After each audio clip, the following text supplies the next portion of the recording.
si Tanggol. Mapapakinabangan natin yan. Sino? Tigilan mo. Alam mo,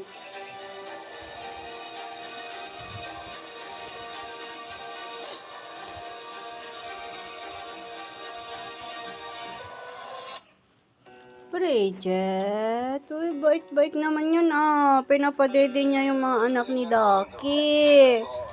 Uy.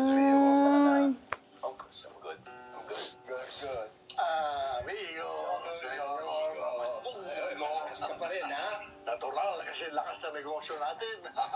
At siya nga pala, apo ko, si Pablo. Pablo. Pablo.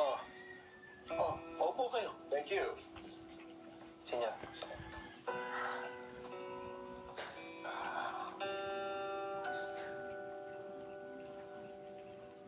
Natuwa ako na nakalaya ka na. Matagal-tagal ka rin sa kulungan. 20 long years pero nandito na ngayon ako sa labas para asikasuhin at tutukan ang aming negosyo. At mas maganda na ngayon. Dahil nandun ang anak mo na alalayan ka.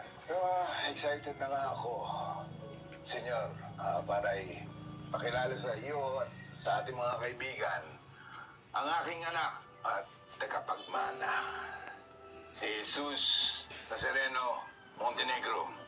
And he wants to say something, if you don't mind. Go ahead.